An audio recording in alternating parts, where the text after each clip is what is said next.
YouTube is lying to you. It's no longer about you. It's about the tube, the pipeline. Follow me and you'll see a world of slapification. Before I get into the meat of the video, I'd like to extend a big middle finger to all the channels to talk about how YouTube is dying and it's worse than ever. I'll tell you why that's not true. Let's start with YouTube when it wasn't full of clickbait slop. When YouTube began, I was but a wee lad. I watched YouTube on my dad's iPod. I distinctly remember the TV icon for the app, and it still baffles me to this day. I didn't have any other internet access except for through YouTube. First videos I watched consisted of cats and other random animals going up to silly antics. My parents kept a keen eye on me at this time and wouldn't let me watch anything else. YouTube was still in its Wild West era at this time. For the most part, it was just a website to share clips and funny short videos with others, and to laugh at cats. In terms of popular YouTubers at the time, think Fred and Smosh. There wasn't too much moderation. 2012 was really when I got into YouTube. I started sneaking more videos away from my parents, a lot of Minecraft related content, a little bit of Yogscast, Dan TDM. I watched some popular MMOs, but my parents overheard Pat saying damn. I got locked out of everything except for Stampy, which in hindsight was probably for the best. In my opinion, this was the golden era of YouTube. Gaming was really starting to take off, and a lot of other genres were starting to pop up at the same time. YouTube was starting to outgrow this niche little website that you could upload clips to, becoming something that you could make an income out of, or even become famous from. Think PewDiePie, Rocket Jump, and Ryan Higa. 2013. The only reason I'm even mentioning this here is because of Google+. If you aren't privy to what Google+ is, it's a now defunct branch of Google that tried to tie together everything that it owned, including YouTube. In theory, this was a great idea. A one-stop shop for all things Google? Sounds great. One of the main reasons that this was an issue, though, is because Google was forcing everyone who had a YouTube account linked to their Google Plus account. This was just an attempt to get people to use Google Plus, which wasn't doing too hot at the time. The whole concept of Google Plus was flawed from the start, and forcing it on people didn't really make much sense since everyone already had a Gmail attached to it. Luckily, they decided to reverse this change in 2015. As if all of that wasn't enough, there was a final kick in the teeth in 2018 pertaining to a massive data leak from everyone who had a Google Plus account. To this day, there are still sloppy leftovers from Google Plus. While brushing up on the history of account linking, I found a Google support page from this year about Google Plus and how it was still screwing with some people's accounts. Later in 2017, still more or less watching the same YouTubers, I was loyal. But once my parents started to slip and got a little bit more lenient with stuff, I slipped into some really bad habits. I got my first taste of slop, 5-minute crafts, saturated colors, the mindless life hacks. It was all too much for my malleable preteen brain. I'm not proud of it. In fact, I detest it. It was like drugs to me.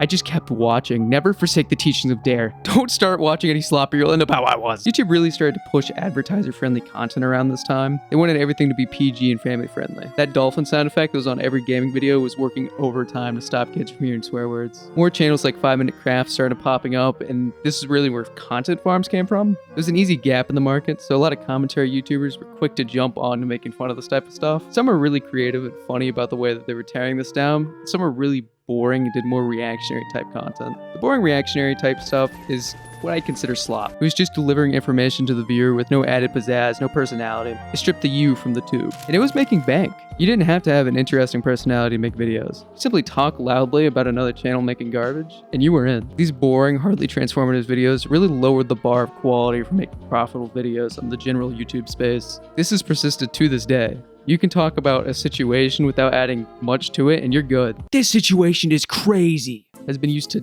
death. There are hundreds, no, heck thousands of channels that do this every single day.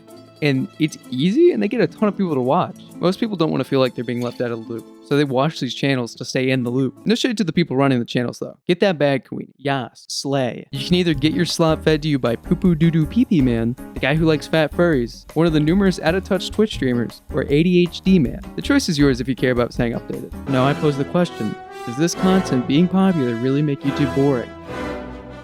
No, the fuck it doesn't. Oh my gosh, he's making a callback to the thing earlier. Oh my gosh. The short and simple answer is, if YouTube is boring right now, you need to look for better content. YouTube loves boring slop content because it gets a lot of watch time and it's easy to churn out. If you watch 1 or 2 of these slop videos, you will start seeing more in your feed. If you like the slop content, nothing wrong with that. No shade. If you want something with more substance though, you have to avoid clicking those clickbait thumbnails. Stop watching purely trendy stuff. It gets really tiring to keep up with things happening on the internet. Things move fast. As much as some people talk about the doom and gloom of the current state of YouTube, I think it's not that bad. There's more quality content on the platform right now than there has ever been. It's just not always getting promoted because it's not profitable, which sucks. But that's where you come in. YouTube isn't boring, you're making it boring. You have a little control over what YouTube shows you.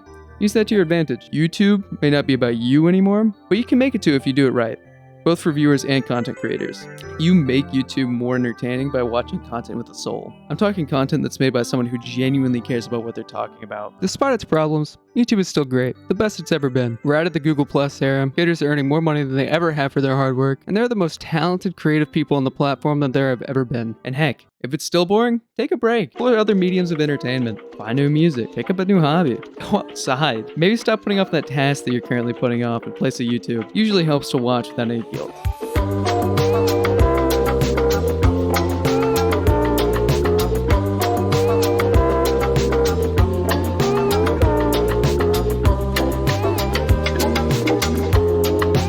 No, the fudge it doesn't.